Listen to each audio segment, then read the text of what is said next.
Hello friends, चलिए आज की क्लास शुरू करते हैं। आज हम लोग देखेंगे संविधान का भाग 3 में आपके क्या है, मूल अधिकार, अनुच्छेद 12 से लेकर 35 तक। मूल अधिकार ये सबसे इंपॉर्टेंट चीज है। संविधान जिसके लिए बनाया गया था तो ये समझो उसका हृदय है। इसके बिना संविधान का कोई मूल नहीं। अब इसके बारे में देखेंगे क्यों है ऐसा, क्या है, क्या क्या प्रावधान है। तो अनुच्छेद 12 से लेकर 35 तक आपके सारे मूल अधिकार आते हैं। जैसा मैंने बहुत शुरुआत से बोल रहा हूं कि आपको अनुच्छेद 1 से लेकर 51 तक सारे एक एक अनुच्छेद याद होने चाहिए। उसके बाद फिर आपको क्या है कि बीच बीच के, जैसे राष्ट्रपति है तो उससे संबंधित आपको 52 याद होना चाहिए, 56 याद होना चाहिए, 58 और 61। ये महाभियोग है, ये राष्ट्रपति की योग्यताएं हैं आपकी, ये कार्यकाल है और ये राष्ट्रपति है कि there shall be a president. तो इस तरीके फिर इंपॉर्टेंट हो जाएंगे। प्रधानमंत्री मंत्रिपरिषद है तो 74 एक याद होना चाहिए, 77 3 याद होना चाहिए। तो ये सारी चीजें कराएंगे, लेकिन यहां तक 1 से लेकर 51 तक ये आपको पूर्ण याद होने चाहिए। जो लोग शुरुआती चीजें सही से नहीं करते हैं, शुरुआत में ही इधर उधर की मटेरियल ज्यादा कलेक्ट करने में, क्योंकि उनको लगता है टाइम उनके पास बहुत ज्यादा है, अभी चीजें ज्यादा नहीं हो रही, तो उनको मैं इतना बता देना चाह रहा हूं कि ये बल्क चीजें बहुत ज्यादा बल्कि बन जाएंगी। 8 से 10 दिन के अंदर ही इतनी सारी चीजें हो जाएंगी। आप अभी टाइम का बेस्ट यूटिलाइज करो। इन चीजों का कम से कम नहीं तो 3 से 4 बार आप रिवीजन कर लो। 4 से 5 दिन के अंदर आपका नया सुपर ग्रुप बनेगा। उसमें पुराने भी कुछ सुपर ग्रुप वाले वो मेंबर्स आएंगे जो हाईली एक्टिव हैं और आप लोग रहोगे। तो नए सिरे से सारी चीजें होंगी। उसके लिए जो चीजें बताई जा रही हैं वो आपको फॉलो करनी है, तभी आप सुपर ग्रुप में ऐड हो पाओगे। एक दूसरी चीज, क्लास का लोग बोलते हैं क्लास, तो क्लास का टाइमिंग जो पुराने स्टूडेंट हैं उनको पता है, 4 से 6 PM के बीच में आपकी डेली एक क्लास आएगी। जिस दिन 2 क्लासेज आएंगी उस दिन टाइमिंग क्या होगी, एक मॉर्निंग में हो जाएगी, एक नाइट में हो जाएगी।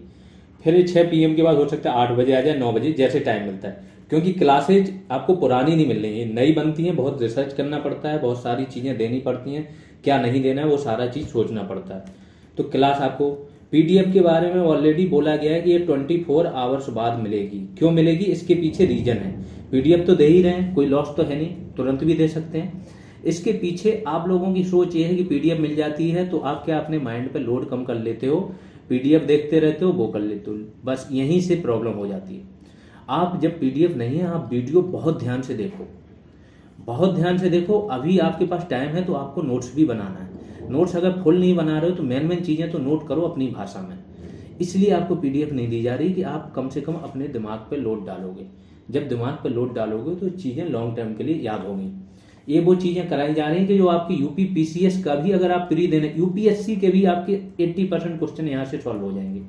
अब ये इसलिए नहीं बोल रहा हूँ कि आप लोग घबरा ना जाओ कि UPSC लेवल का पढ़ा रहे वो, क्योंकि कुछ लोगों की सोच है ना, वो बिना सोचे समझे बिना जाने कुछ भी बोलते रहते हैं। बंद दरोगा में भी यही चीज लोगों ने बोली, वो फाइनली हुआ क्या है कि जो हमने सारी चीजें कराई उसी में से ही पेपर आए। सेम यहाँ पे है।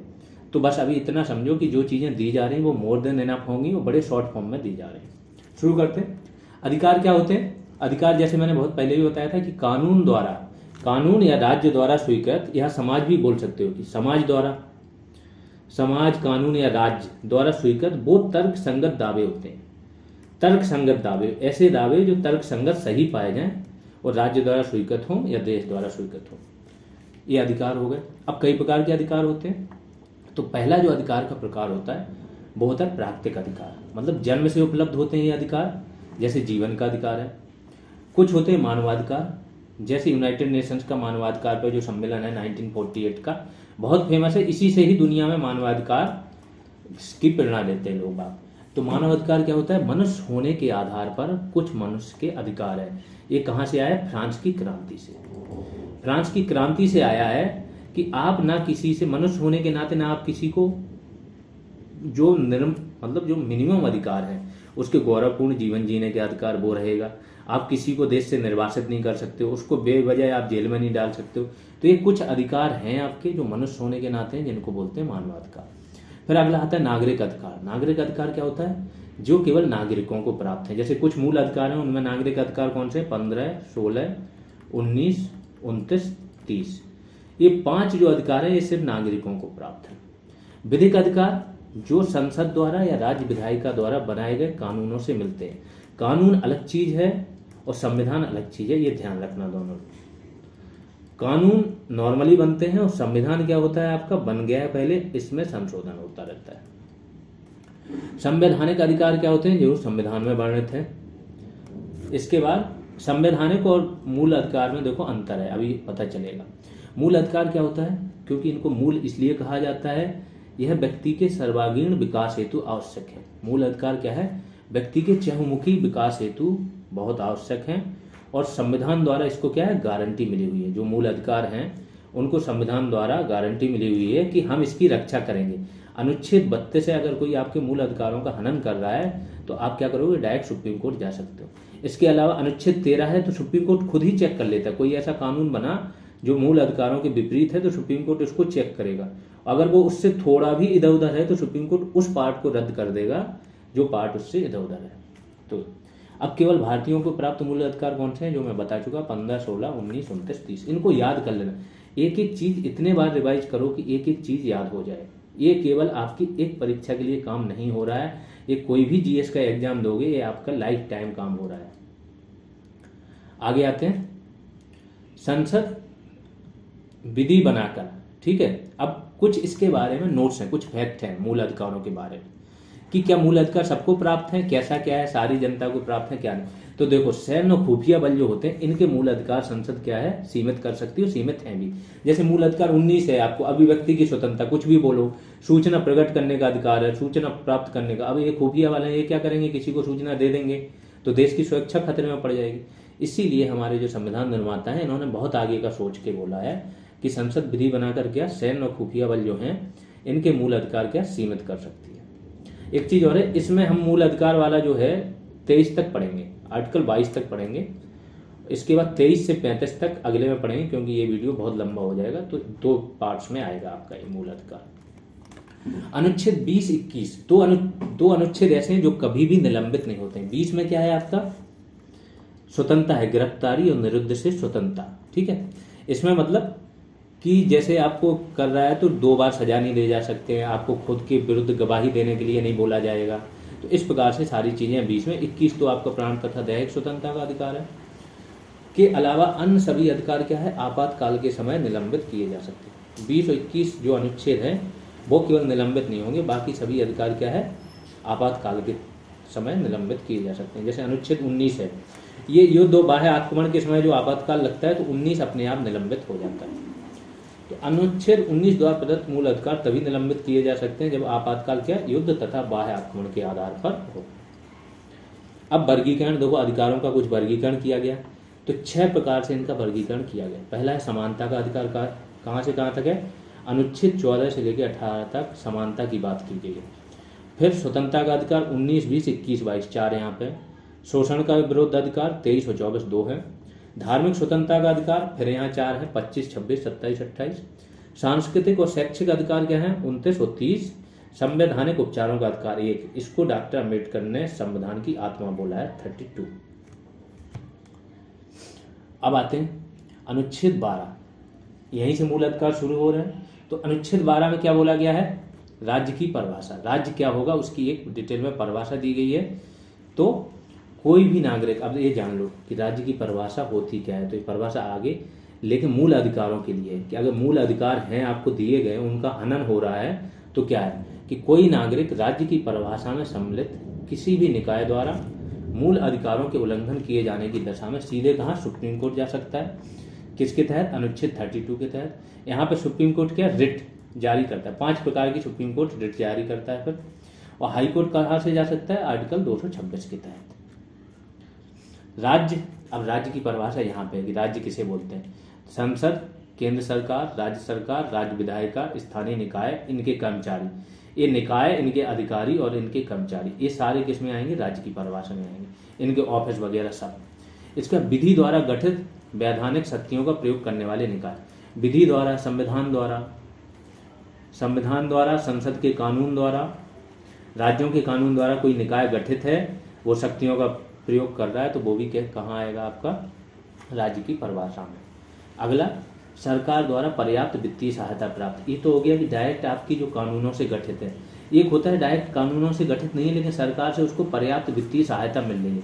वित्त ऐसी चीज होता है जो व्यक्ति को क्या करता है, मजबूत कर देता है। सरकार पर्याप्त वित्तीय सहायता दे रही तो वो भी क्या होगा आपका, राज्य की परिभाषा में आएगा। या कुछ ऐसे कार्य होते हैं जैसे आधार बना रहे हो आप, तो आधार सरकार ने किसको, प्राइवेट एजेंसी को सौंप दिया। तो वो प्राइवेट एजेंसी जो आधार बना रही सरकार के बिहाफ पे, वो भी किस में आएगी, राज्य की परिभाषा में आएगी उस कार्य के लिए। तो ये है कि जो सरकारी कार्य का निष्पादन कर रहा है वो भले ही प्राइवेट व्यक्ति क्यों ना हो, लेकिन सरकारी कार्य कर रहा है तो वो भी राज्य की परिभाषा। ये होगी राज्य की परिभाषा। तो जो लोग स्टेट को राज्य समझ रहे थे अब तक, अब वो समझ जाए कि राज्य किसे बोलते हैं। राज्य अलग चीज है। अब जहाँ पे भी राज्य का जिक्र होगा तो ये समझ जाया करो कि इनके बारे में बात हो रही। अब अनुच्छेद 13 क्या बोलता है, मूल अधिकारों से असंगत तथा उनका अल्पीकरण करने वाली विधियां। विधियां मतलब कानून। तो ऐसे कानून जो मूल अधिकारों से पूर्णतः या तो असंगत हों या थोड़े बहुत असंगत हों या उनको अल्प कर रही हों। तो इसमें बहुत सारी वो है, लॉ ऑफ सेपरेबिलिटी। ऐसा है कि अगर जैसे एक है कानून, उसके दो पार्ट है, एक तो सही है मूल अधिकारों से, दूसरा उसके विरोध जा रहा है, तो ये सेपरेट कर दिया जाएगा। ये कानून मान्य हो जाएगा, जो सही है ये रद्द हो जाएगा।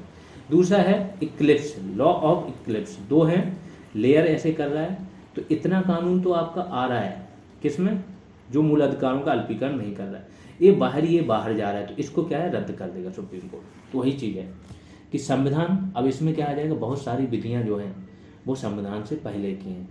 जैसे आपकी 124A जो देशद्रोह वाली है, वो भी संविधान बनने से पहले की अंग्रेजों द्वारा, वो भी अभी तक लागू है। तो संविधान बनने से पहले के जो कानून मूल अधिकारों के खिलाफ थे, उनको क्या बोल दिया संविधान ने, बोल दिया कि वो वहां तक शून्य होंगी। संविधान से पहले की विधियां उस मात्रा तक शून्य होंगी जहां तक वे इस भाग के उपबंधों से क्या असंगत हैं, मैच नहीं कर रहे। अगला आते हैं, राज्य कोई ऐसी विधि नहीं बनाएगा जो इस भाग द्वारा प्रदत्त अधिकारों का उल्लंघन करेगी, अन्यथा उल्लंघन की मात्रा तक शून्य रहेगी। ये मात्रा तक शून्य कौन करेगा, सुप्रीम कोर्ट। तो यहाँ पे सुप्रीम कोर्ट की रिव्यू की शक्ति मिल गई सुप्रीम कोर्ट को। पुनर्विलोकन, न्यायिक पुनर्विलोकन होता है जो अमेरिका के संविधान को मिला हुआ है। यहाँ सुप्रीम कोर्ट भारतीय कानूनों का न्यायिक पुनर्विलोकन कर सकता है, इस वे पे देख सकता है। एक तो वो आधारभूत ढांचे के आधार पे भी सुप्रीम कोर्ट अब करने लगा है, उसी ढांचे पे देखता है। पहले क्या था कि मूल अधिकारों से अगर असंगत है तो सुप्रीम कोर्ट रद्द कर देता। अब सुप्रीम कोर्ट ने बोल दिया कि अगर आप संविधान संशोधन कर रहे हो तो वो मूल अधिकारों में भी कर सकते हो आप। तो संविधान संशोधन तो नहीं माना जाएगा, उसको वो आधारभूत ढांचे के आधार पर देखेंगे। लेकिन संविधान में जो चीज लिखी हो, संशोधन नहीं किया, फिर आप संसद द्वारा कानून ला रहे हो और वो मूल अधिकारों के विरोध में है, तो वो सुप्रीम कोर्ट वहीं पे उस कानून को रद्द कर देंगे या शून्य कर देंगे। अब आते हैं विधि क्या है, कानून किसे बोलते हैं ये बोला है। तो विधि के अंतर्गत क्या आएगा, विधि का बल रखने वाला कोई आदेश, अध्यादेश, उपविधि, नियम, विनियम, अधिसूचना, रूढ़ी। ये इंपॉर्टेंट पार्ट है। जो रूढ़िवादिता चल रही है, जो प्रथाएं चल रही हैं, जैसे खाप पंचायत अपने निर्णय देते हैं, तो ये सारी चीजें विधि के अंतर्गत आएंगी। रूढ़ियां भी आएंगी, प्रथा भी आएंगी। इन प्रथाओं को शून्य किया जाएगा अगर ये मूल अधिकारों से असंगत हैं तो। इस अनुच्छेद, अब अगला इसमें क्या लिखा है, इस अनुच्छेद की बात 368 के अधीन संविधान संशोधन पर लागू नहीं होगी। ये सिंपल सी बात है कि 368 के अधीन अगर आपने संविधान संशोधन कर दिया तो संविधान में ही चीजें चेंज हो गई, तो फिर ये लागू नहीं होगी। अगर संविधान संशोधन नहीं किया फिर आप कानून लेके आ रहे हो तो ये सारी चीजें लागू होंगी। ये हो गया आपका, एक एक अनुच्छेद करके पढ़ेंगे, डिटेल में पढ़ेंगे। डिटेल में पढ़ने से क्या आपकी एक समझ बन जाती है, टाइम उतना ही लगना है, ठीक है। अब आते हैं अनुच्छेद 13 की शक्ति को क्या, न्यायिक पुनर्विलोकन की शक्ति भी बोलते हैं। इससे सुप्रीम कोर्ट क्या करता है, अपने फैसले का रिव्यू करता है। अब मूल अधिकारों में संशोधन को लेकर दिए गए सुप्रीम कोर्ट के निर्णय। सुप्रीम कोर्ट ने कुछ निर्णय दिए हैं कि मूल अधिकारों में संशोधन किया जा सकता है कि नहीं किया है। तो सबसे पहले जैसे ही आपका संविधान कब बना है, 1950 में, 1951 में आपकी चीजें पहुंच गई सुप्रीम कोर्ट। शंकरी प्रसाद नामक एक केस गया है, शंकरी प्रसाद व्यक्ति थे जो इसके खिलाफ गए, उन्होंने रखा। तो क्या बोला इन्होंने सुप्रीम कोर्ट ने, तो इस टाइम की परिस्थिति देखो कि जिन लोगों ने संविधान बनाया, जो संविधान सभा में थे, नेहरू जी और बाकी सब लोग, वही सब अभी क्या सरकार में है, वही संसद में बैठ रहे हैं। तो जब आप सुप्रीम कोर्ट पहुंचोगे तो क्या बोलेगा सुप्रीम कोर्ट कि संसद मूल अधिकारों में संशोधन कर सकती है, क्योंकि मूल अधिकार भी इन्होंने बनाए, यही संसद में बैठे हैं, तो ये संशोधन कर सकते हैं। तो सुप्रीम कोर्ट उस टाइम के नेताओं का बहुत इज्जत कर रहा था। आगे चलते हैं गोलकनाथ बाद, यहाँ तक परिस्थितियां चेंज हो गई। यहाँ तक 1967 में क्या हुआ, पहली नॉन कांग्रेसी सरकार आ चुकी थी, ठीक है, नॉन कांग्रेसी सरकार यहाँ तक आ चुकी थी आपकी। तो परिस्थितियां भी चेंज, कांग्रेस की जितने भी मेन नेता थे वो तो समझो उनकी मृत्यु ही हो चुकी थी अधिकतर की, है ना, जवाहरलाल नेहरू जी भी नहीं रहे थे और जितने भी लोग हैं। तो ये परिस्थितियां जब चेंज हुई तो सुप्रीम कोर्ट ने बोला कि मूल अधिकारों को संविधान ने एक सर्वोच्च स्थिति प्रदान की है। इनको सर्वोच्च रखा है, अतः वे संशोधित नहीं किए जा सकते। साफ बोल दिया कि आप मूल अधिकारों को क्या संशोधित नहीं कर सकते। अगला फिर आएगा आपका केशवानंद भारतीवाद 1973। ये देश की पूरी राजनीति नहीं, पूरे देश के लोकतंत्र में सबसे बड़ा बात यही है। यहां से basic structure, doctrine of basic structure की बात शुरू होगी, जहां पे मूल ढांचे की अवधारणा आएगी। तो सुप्रीम कोर्ट ने बोला यहाँ पे कि 13, देखो पहले तो समझ लो 13 जजेस की बेंच थी, सबसे बड़ी अब तक की, सर्वाधिक दिन तक सुनवाई चली, 7-6 के बहुमत से, मतलब एक ही ज्यादा थे यहाँ पे। ये सुप्रीम कोर्ट ने निर्णय दिया। सुप्रीम कोर्ट ने डायरेक्ट बोला कि आप संविधान के किसी भी भाग में संशोधन कर सकते हो, प्रस्तावना समेत। प्रस्तावना समेत संसद संविधान के किसी भी भाग में संशोधन कर सकती है, लेकिन उसको मूल ढांचे में संशोधन की शक्ति नहीं मिली है। जो उसकी मूल भावना है संविधान की, जो संविधान निर्माता थे, जिस मूल भावना के साथ उन्होंने संविधान बनाया, उसमें आप संशोधन नहीं कर सकते। अब ये मूल ढांचा क्या होगा, ये समय समय पे सुप्रीम कोर्ट डिसाइड करेगा। तो इन्होंने बहुत सारी, सब कुछ दे दिया इनको संसद को, लेकिन सब कुछ देने के बाद भी इन्होंने हर चीज अपने पास रख ली कि अब हम डिसाइड करेंगे, और अब बिना बोले डिसाइड करेंगे। पहले तो आपके सामने चीजें रहेंगी तो आप क्या कुछ भी कर देते थे, अब हम बिना बोले डिसाइड करेंगे कि ये मूल ढांचे में है कि नहीं है। तो अब सुप्रीम कोर्ट के जो भी निर्णय समय समय पे आते हैं वो बताते हैं कि मूल ढांचे में ये आता है कि नहीं। जैसे इन्होंने बोला कि न्यायिक, जो आपका 99th कॉन्स्टिट्यूशनल अमेंडमेंट एक्ट आया था, NJAC वाला, नेशनल जुडिशियल अपॉइंटमेंट कमीशन करके बना था। ये कमीशन बना था कि जो जज हैं सुप्रीम कोर्ट के, हाई कोर्ट के, इनकी नियुक्ति इसके माध्यम से हो। इसमें सरकार के भी प्रतिनिधि थे। सुप्रीम कोर्ट ने इसको सीधा रद्द ही कर दिया, बोल दिया कि ये आपके मूल ढांचे के विरुद्ध है। तो इस प्रकार से कोर्ट अब अपनी चीजें अपने हिसाब से डिसाइड करता है। इसलिए इंडिया के सुप्रीम कोर्ट को माना जाता है कि दुनिया का वन ऑफ द सबसे स्ट्रॉन्गेस्ट सुप्रीम कोर्ट है। फिर आते हैं मिनर्वा मिल्स बाद 1980 में हुआ था। इसमें सुप्रीम कोर्ट ने क्या बोला, न्यायिक पुनर्विलोकन को मूल ढांचे का भाग माना। फिर IR कोहिलोबाद हुआ 2007 में। IR कोहिलोबाद में क्या हुआ, 9वीं अनुसूची का भी मूल ढांचे के आधार पर पुनर्विलोकन हो सकता है। देखो मैं बताता हूँ, पहला संविधान संशोधन जो हुआ, फर्स्ट संविधान संशोधन नेहरू जी के समय में हुआ था। यहाँ पे क्या हुआ कि जमींदारी प्रथा को समाप्त करना था। अब संपत्ति का अधिकार बन गया था मूल अधिकार। संपत्ति का अधिकार मूल अधिकार बन गया था कब, अनुच्छेद 19F के तहत मूल अधिकार था। तो अब अगर कोई भी जमींदारी प्रथा का उन्मूलन कर रहा था, लोग सीधा सुप्रीम कोर्ट पहुंच जा रहे थे अनुच्छेद 32 के तहत कि हमारा उल्लंघन हो रहा है। सुप्रीम कोर्ट उसमें तुरंत रोक लगा देता था। तो इसको रोक को रोकने के लिए इन्होंने क्या किया, एक 9वीं अनुसूची बनाई। इसमें बोल दिया कि इसमें जो कानून डाल दिए जाएंगे उनका न्यायिक पुनर्विलोकन नहीं हो सकता। बहुत बार इस पर केसेज आए हैं, बहुत डिबेट आई, ये वो। फाइनली सुप्रीम कोर्ट ने जो निर्णय दिया IR कोहिलोबाद में, इसमें बोला कि जो 9वीं अनुसूची उसमें भी जो मुद्दे शामिल हैं उनका मूल ढांचा जो है उसके सिद्धांत के आधार पर पुनर्विलोकन हो सकता है, लेकिन कब हो जाए, उन मामलों पर होगा जो 1973 के बाद इन पर जोड़े गए। ये सारे वादों की बात होगी। अब सीधा फिर से कॉन्सेप्ट पे आते हैं, अनुच्छेद पे आते हैं। तो अनुच्छेद 14 क्या बोलता है, विधि के समक्ष समता। समानता और समता में अंतर है, ये ध्यान रखना। समता अलग चीज है, समता में 2 चीजें होती है, एक कि समान परिस्थितियों में समान व्यवहार और असमान परिस्थितियों में असमान व्यवहार। तो इन्होंने बोला all are equal before law, सभी कानून के सामने समान है, चाहे छोटे से अमीर से अमीर और गरीब से गरीब, छोटे से छोटा, बड़े से बड़ा, किसी को कोई विशेषाधिकार नहीं दिए जाएंगे। दूसरा इन्होंने डाल दिया कि इक्वल प्रोटेक्शन ऑफ लॉ। ये क्या मतलब होता है, ये बोला कि भेदभाव किया जाएगा लेकिन पॉजिटिव भेदभाव किया जाएगा। पॉजिटिव भेदभाव क्या होता है कि अगर जैसे सोचो रोटी है, आटा है, आटे की कीमत रख दी आपने 1000 रुपये केजी, बोला हम तो समान परिस्थिति में सबके साथ समान व्यवहार कर रहे हैं। तो सपोज करो कि अंबानी है, अंबानी को 1000 रुपये केजी आटा कोई बड़ी चीज़ नहीं है, लेकिन जो गरीब आदमी रिक्शा पुलर है उसके लिए 1000 रुपये केजी आटा, वो तो भूखे मर जाए। तो परिस्थिति दोनों के साथ समान नहीं है, ये अमीर है ये गरीब है। ऐसे ही इन्होंने बोला कि कुछ जो है समाज के दबे कुचले वंचित तबका है, उनके साथ बहुत समय तक, लंबे समय तक अन्याय हुआ है। तो इनके लिए हम समान व्यवहार अगर सबके साथ समान करेंगे तो एक प्रकार से इनके साथ असमानताएं हो रही। इसीलिए यहाँ से इन्होंने क्या बोला, इक्वल प्रोटेक्शन ऑफ लॉ, कि समान परिस्थितियों में समान व्यवहार, असमान में असमान व्यवहार। यहीं से आपके रिजर्वेशन की नींव डली, कि रिजर्वेशन हम दे सकते हैं। अगला देख लो, अब इस पे भी अपवाद है, समान व्यवहार पे भी, कि राष्ट्रपति जो है उसको 361 के तहत उस पर कोई भी केस, चाहे आपका फौजदारी हो, दैट मीन्स क्रिमिनल केस, और चाहे आपका दीवानी, नहीं चलाया जा सकता पद पर रहते हुए। राज्यपाल का भी सेम है। सांसद जो है वो क्या होते हैं, 40 दिन, जब कोई संसद का सेशन चल रहा हो तो 40 दिन पहले से लेके 40 दिन बाद तक आप इन पे दीवानी मामला नहीं चला सकते। गवाह बनने के लिए सेम विधायकों का है। जो विदेशी राजनयिक हैं वो भी सेम चीज एंजॉय करते हैं कि विदेशी राजनयिक हैं उन पे आप केस नहीं चला सकते हो, उनको उनके यहाँ डिपोर्ट करना पड़ता है। इस प्रकार से ये अपवाद हैं, तो हर एक उसके कुछ ना कुछ अपवाद होंगे जिनकी हम चर्चा करते रहेंगे।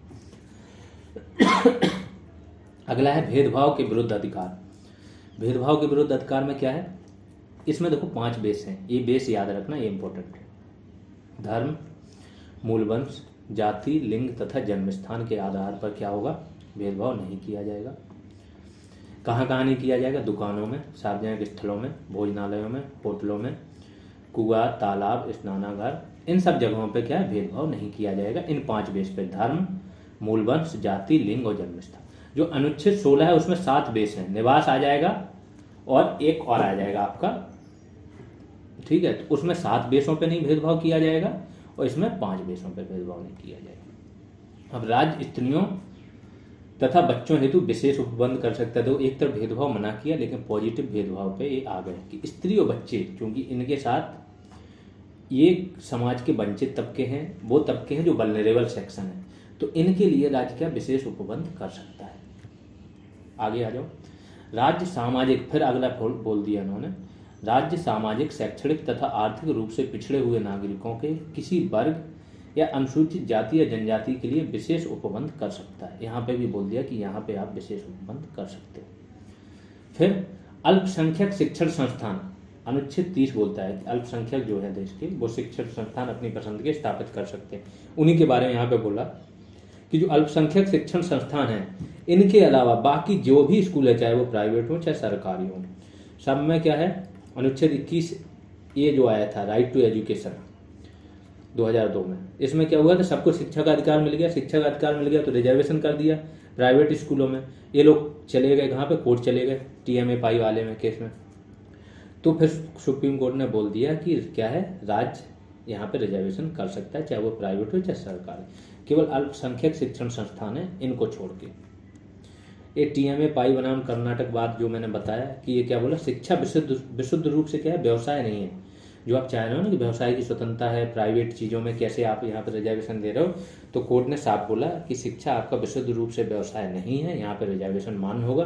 तो आज भी 25% जो सीटें हैं जो प्राइवेट स्कूल होते हैं, कितने भी अच्छे क्यों ना हो, गरीब बच्चों के लिए रिजर्व रहते हैं। फिर अनुच्छेद 16 लोक नियोजन के विषय में अवसर की समता। लोक नियोजन मतलब रोजगार, तो रोजगार के विषय में अवसर की समता। तो ये क्या है, धर्म, मूलवंश, जाति, लिंग, जन्म स्थान, ये है देखो, उद्भव और जन्म स्थान प्लस निवास, इन 7 आधार पे क्या भेदभाव नहीं किया जा सकता है। धर्म, मूलवंश, जाति, लिंग, उद्भव, जन्म स्थान और निवास, इनके आधार पे क्या है, आप भेदभाव नहीं कर सकते हो। धार्मिक या सांप्रदायिक संस्था में कोई विशेष पद हो, अगर कोई धार्मिक और सांप्रदायिक संस्था है और इसके अंदर कोई विशेष पद हो, ठीक है, तो उस पद को क्या है, आप किसी धर्म विशेष या संप्रदाय विशेष के लिए आरक्षित कर सकते हो, इसमें कोई दिक्कत नहीं है, समझे। फिर मंडल आयोग जो आपका है, मंडल आयोग बना 1979 में। ये किस लिए बना था मंडल आयोग, मंडल कमीशन सबको पता है, OBC रिजर्वेशन इन्होंने 27% दिया था, है ना। तो ये इसलिए बना था कि OBC जो है जातियों की, पहले आप देखो कि कितनी संख्या है, जब ये जातियों की संख्या हो तो इनके लिए क्या व्यवस्था की इन्होंने कि इनकी स्थिति नापी और फिर पाया कि 54% जातियां जो हैं OBC में आती हैं, इनको 27% आरक्षण दिया।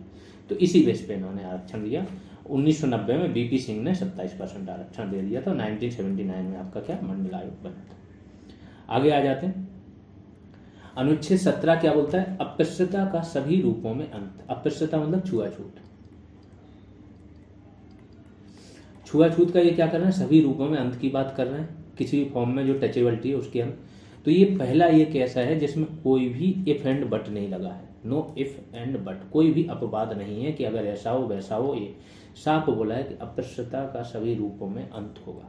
और इसके लिए कानून बनाया संसद ने, कौन सा, नागरिक अधिकार संरक्षण अधिनियम 1955 बना, SC/ST एक्ट बना 1989। अभी कुछ टाइम पहले सुप्रीम कोर्ट ने इसको डाइल्यूट कर दिया था SC/ST एक्ट को, बोला था कि DSP स्तर का अधिकारी जांच करे, जब वो पाए तभी केस दर्ज होगा, लेकिन मोदी गवर्नमेंट ने फिर से पलट दिया था, क्योंकि ये जो एक्ट है, 2 एक्ट आपके, दहेज का कानून और SC/ST एक्ट, इनका जो कन्वेक्शन रेट है, मतलब जो लास्ट में जो दोषी घोषित होते हैं उनका 10 से 12% ही है, बाकी लोग बरी हो जाते हैं, सबूत नहीं मिलते, मतलब ऐसा माना जाता है कि झूठे आरोप लगाए जाते हैं। तो फिर इसको सुप्रीम कोर्ट ने थोड़ा डाइल्यूट किया था, लेकिन बाद में क्या हुआ, गवर्नमेंट ने फिर से चेंज कर दिया, क्योंकि गवर्नमेंट का ये था कि ये लोग इतना ज्यादा शोषित हैं, ये कैसे जा पाएंगे, DSP तक बात ही नहीं रख पाएंगे, फिर तो इनके केस ही दर्ज नहीं होंगे।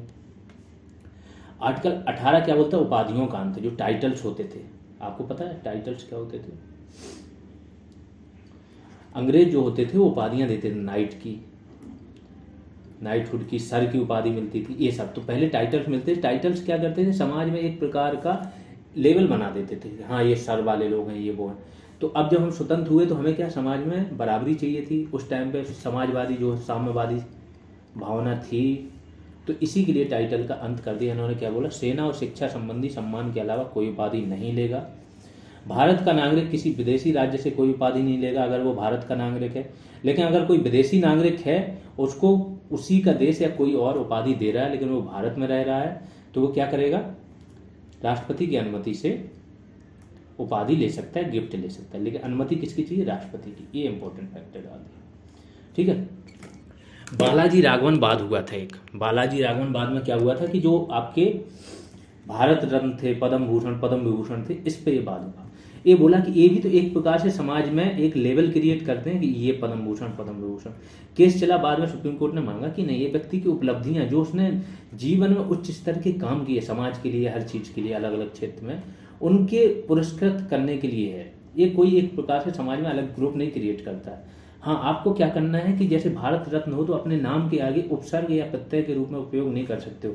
तो जैसे लोग बोलते हैं ना पद्मश्री ये, पद्मश्री वो, ये आप खुद से लगा नहीं सकते हो। ये कोर्ट ने डायरेक्ट मना किया है कि अपने नाम के आगे या पीछे जो आपको सम्मान मिला वो नहीं लगा सकते हो। अनुच्छेद 19 देख लो, स्वतंत्रता का अधिकार। स्वतंत्रता का अधिकार में क्या क्या आ जाएगा, 6 अधिकार है इसमें, ठीक है। बात बोलने का, जो आपने सोचा उसका अभिव्यक्त करने का पहला अधिकार क्या है, वाक और अभिव्यक्ति की। ये क्यों अधिकार दिए गए, देखो जब अंग्रेजों का शासन था तो हम लोग क्या चाह रहे थे, हड़ताल करना चाह रहे थे, विरोध करना चाह रहे थे, तो जगह जगह प्रतिबंध थे। सम्मेलन करना चाह रहे थे, समागम करना चाह रहे थे, बात करना चाह रहे थे, एक संघ बनाना चाह रहे थे, ये सारी चीजें करना चाह रहे थे, लेकिन अंग्रेज हमको नहीं दे रहे थे। तो सेम चीज हमने सीखी, तो जैसे ही हम स्वतंत्र हुए हमने डाल दिया कि वाक और अभिव्यक्ति आपका मूल अधिकार होगा, कोई इस पर रोक नहीं लगा पाएगा। कब इस पर रोक लगेगी, अनुच्छेद 19 पे, जब युद्ध और बाह्य आक्रमण के दौरान आपातकाल लगाओ तभी केवल। 19B क्या है आपका, शांतिपूर्ण निरायुध सम्मेलन। दैट मीन्स कि अगर आप कोई सम्मेलन कर रहे हो लेकिन वो शांतिपूर्ण तरीके से कर रहे हो, निरायुध का मतलब होता है बिना किसी हथियार के कर रहे हो, तो ये आपको अलाउ रहेगा, ये आपका मूल अधिकार है। फिर संगठन या संघ बनाने का अधिकार। तो देखो इनके साथ साथ इन सब में कुछ अपवाद भी है। अपवाद क्या है, शांतिपूर्ण निरायुध सम्मेलन में आपका क्या अपवाद है कि आप ये कर सकते हो, लेकिन लोक व्यवस्था, सदाचार, देश की एकता, अखंडता, इन सब के बेस पर क्या आपका ये सम्मेलन निरस्त किया जा सकता है। लोक स्वास्थ्य भी एक आधार हो सकता है, जैसे अभी कोरोना महामारी आई थी, तो कोरोना महामारी में सबकी सारी मीटिंग्स कैंसिल कर दी गई थी, तो ये भी एक आधार हो सकता है। संघ या संगठन बनाने का अधिकार वैसे तो सबको है, लेकिन वही है कि लोक व्यवस्था, सदाचार, एकता, अखंडता पे इस पे प्रतिबंध लगाए जा सकते हैं। इसके अलावा जो सैन्य बल होते हैं, पुलिस बल होते हैं, उनको सांस्कृतिक संगठन है वो बनाने के अधिकार तो हैं, लेकिन राजनीतिक संगठन या संघ बनाने के अधिकार नहीं है। ऐसे ही आपका अनुच्छेद 1 जो है वाक अभिव्यक्ति, इस पे भी देश की एकता, अखंडता, सुरक्षा, जो विदेशी राज्य हैं उनसे मैत्रीपूर्ण संबंध, इन सब आधार पर क्या है प्रतिबंध लगाए जा सकते हैं। तो जितने भी आपके मूल अधिकार हैं उन पे किसी न किसी प्रकार से कुछ ना कुछ प्रतिबंध है, खासतौर से 19 वाले में। फिर अगला है भारत के राज्य क्षेत्र में सर्वत्र आवाज संचरण। आवाज संचरण का मतलब कहीं भी आने जाने का अधिकार। ये अधिकार आपको मिला है, लेकिन यहाँ पे भी जो ST होते हैं, अनुसूचित जनजाति, इनके हितों के संरक्षण के लिए यहाँ पे प्रतिबंध लगाए जा सकते हैं। अगला है भारत के राज्य क्षेत्र में निवास या बस जाने का अधिकार। तो आप कहीं पे भी बस सकते हो, राज्य क्षेत्र मतलब किसी भी राज्य में बस सकते हो पूरे इंडिया में, ये अधिकार आपको मिला हुआ है, लेकिन यहाँ पे भी प्रतिबंध है जो ST जनसंख्या होती है उसके हित में। संपत्ति का अधिकार आपको मिला हुआ था, ये पहले मूल अधिकार था, 19F के तहत इसको निरस्त कर दिया गया और इसको अब मूल अधिकार वाले पार्ट से हटा के कहाँ डाल दिया गया है, 300A में। इसका मतलब ये संवैधानिक अधिकार तो है लेकिन मूल अधिकार नहीं रहा। क्यों नहीं रहा? क्या हो रहा था कि जब संपत्ति का अधिकार आपका मूल अधिकार था तो क्या कर रहे थे कि जमींदारी, जब देश स्वतंत्र हुआ तो जमींदारी उन्मूलन करनी थी। जमींदारी उन्मूलन करने के लिए जैसे ही सरकार कोई कार्रवाई करती, चूंकि ये अधिकार था तो लोग सीधे सुप्रीम कोर्ट पहुंच जा रहे थे। कोर्ट इसको कार्रवाई को रोक दे रहा था क्योंकि मूल अधिकार दिया हुआ था। इसके लिए फिर नेहरू जी ने क्या किया, एक संशोधन करा के आए, किसमें, संविधान में नहीं, एक 9वीं अनुसूची लेके आए। 9वीं अनुसूची इसी संविधान के अंतर्गत ही लेके आए। इसमें क्या किया, इन्होंने बोल दिया कि जो भी कानून इसमें शामिल होंगे वो न्यायिक पुनर्विलोकन उनका नहीं होगा और उसमें ये जमींदारी उन्मूलन, भूमि सुधार, इससे संबंधित सारे कानून ये लोग डालते रहे।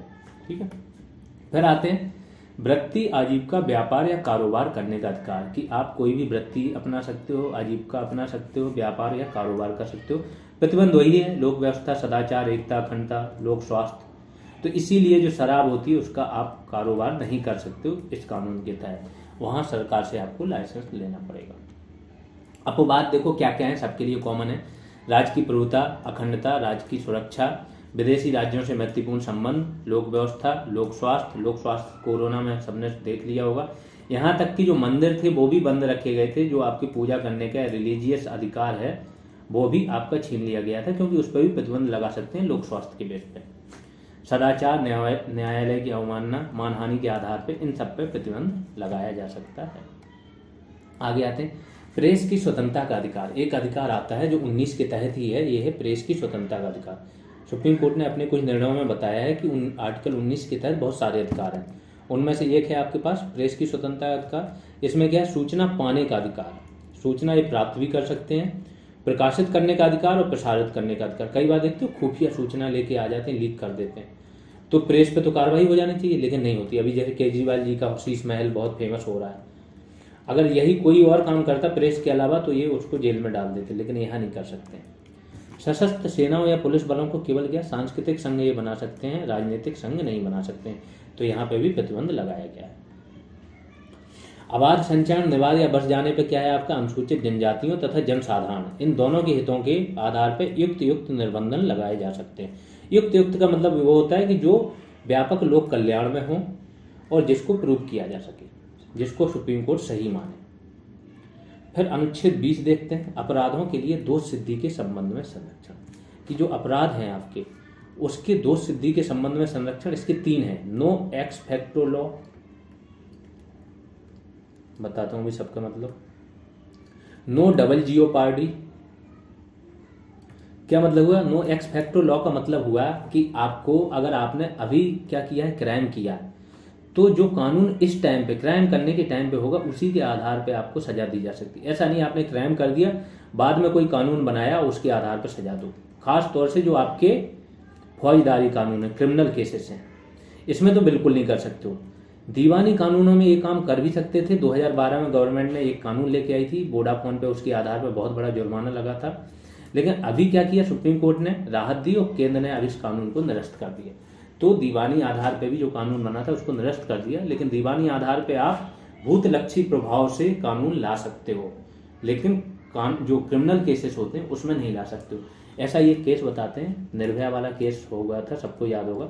उसमें एक जो था अपराधी था वो 16 साल का था, 16 या 17 साल का था शायद, ठीक है। तो नाबालिग था, बच गया था, और भी ज्यादा था, मुझे लगता है 2 या 3 महीने से वो बच गया था, उसको बाल सुधार गृह भेजा गया था, बाकी सबको फांसी हो गई। पूरे देश में गुस्सा थी क्योंकि सबसे ज्यादा दरिंदगी इसी व्यक्ति ने की थी जो 17 या 18 साल का था। तो पूरा देश चाह रहा था इसको फांसी हो, लेकिन उस टाइम पे कोई कानून ऐसा था नहीं। उस टाइम पे आपका था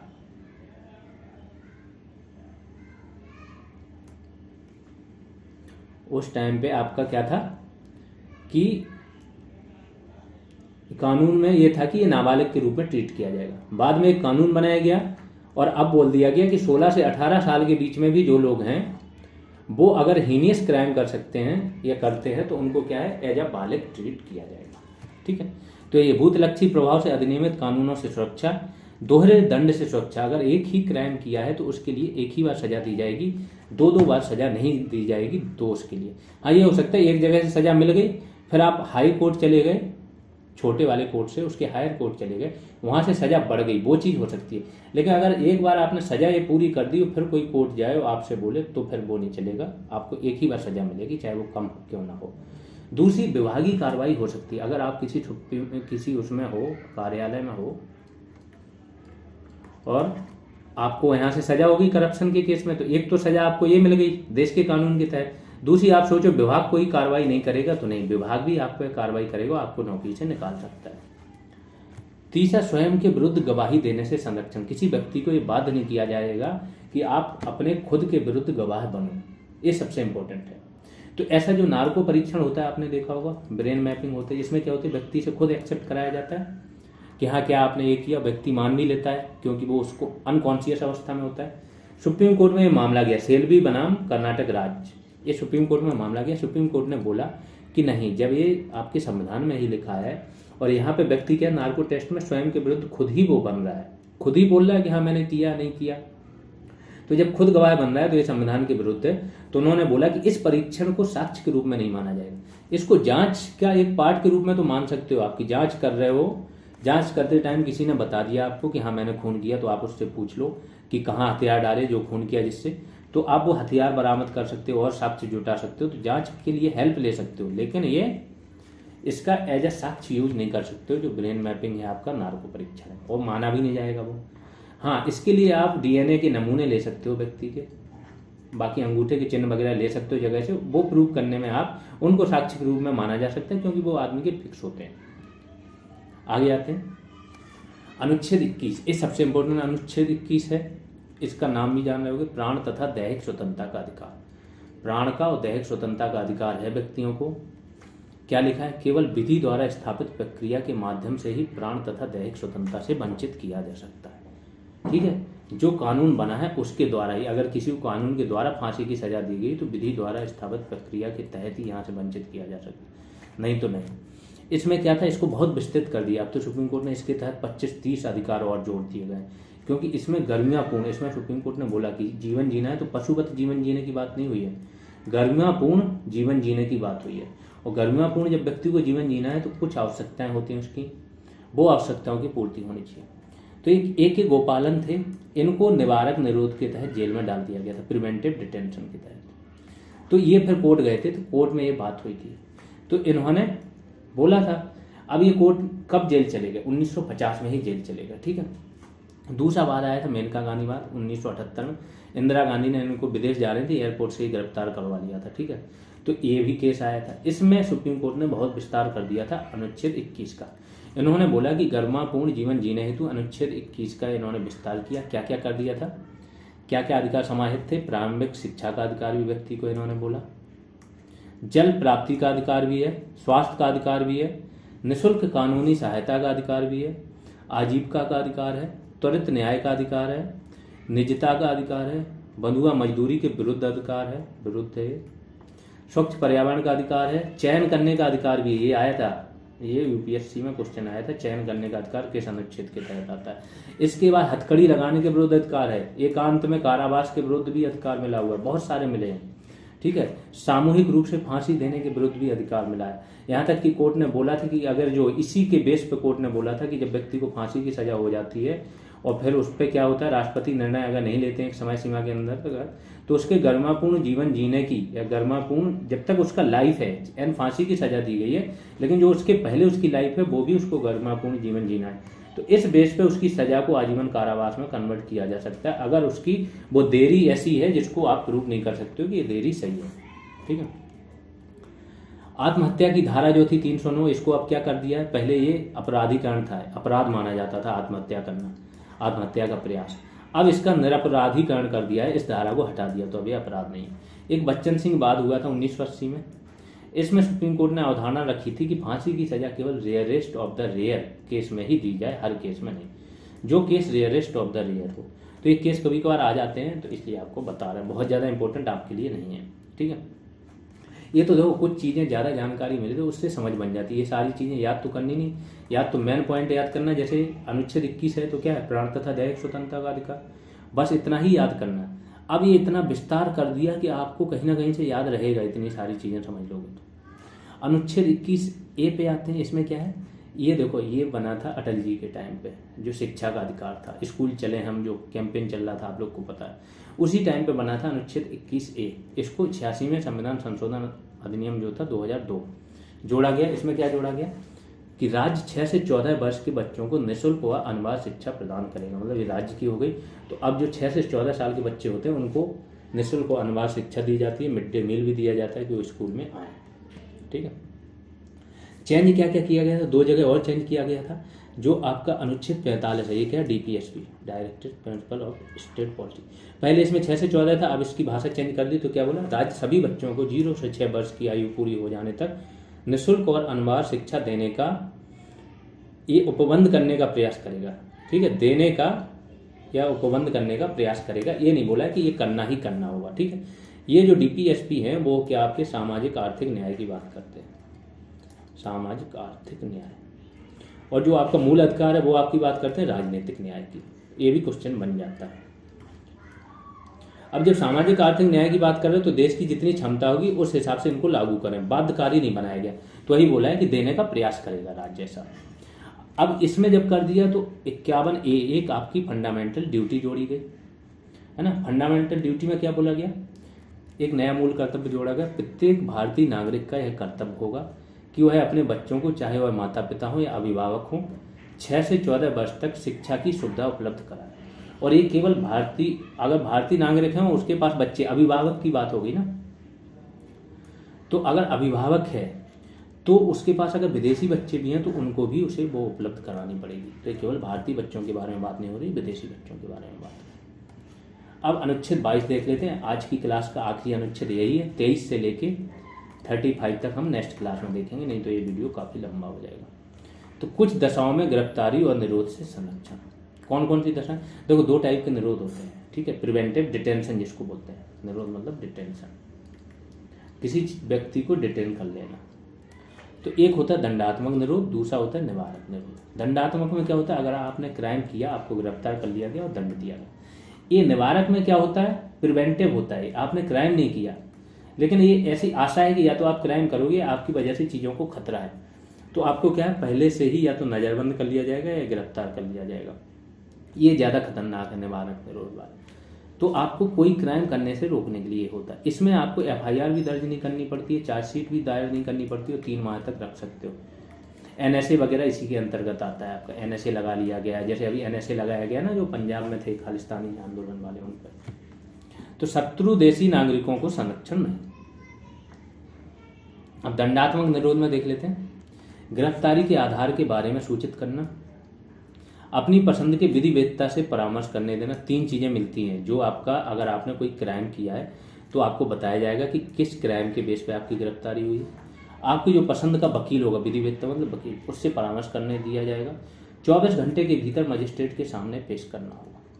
लेकिन निवारक निरोध जो प्रिवेंटिव होता है, उसमें क्या होता है, गिरफ्तारी के आधार के बारे में सूचित किया भी जा सकता है, लेकिन अगर शत्रु देशी हो तो नहीं किया जाएगा। अगर ऐसा आपका क्राइम है जिसमें देश की एकता अखंडता को खतरा है तो भी नहीं किया जा सकता।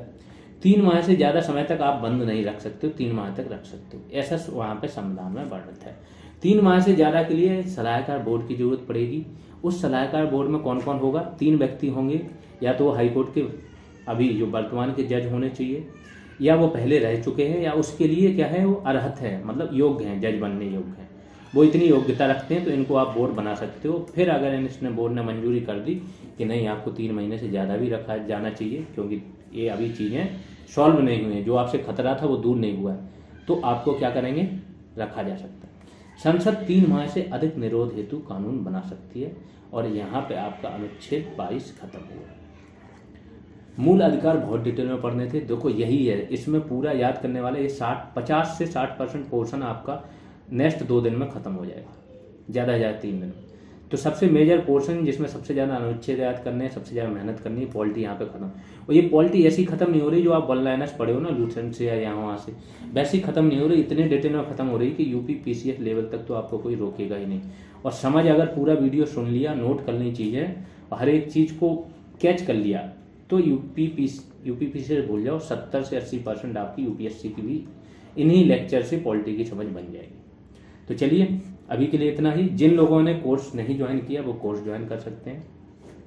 आप लोग के जो भी जानने वाले हैं कोर्स ज्वाइन करना चाहते हैं, आप उनके साथ शेयर कर सकते हो, क्योंकि अच्छी चीज़ें जब ज़्यादा लोगों तक फैलती हैं तो वो चीज़ें और बड़ी बनती हैं, सुविधाएं भी आपको उसी हिसाब से बढ़ती चली जाएंगी। अभी के लिए इतना ही, धन्यवाद।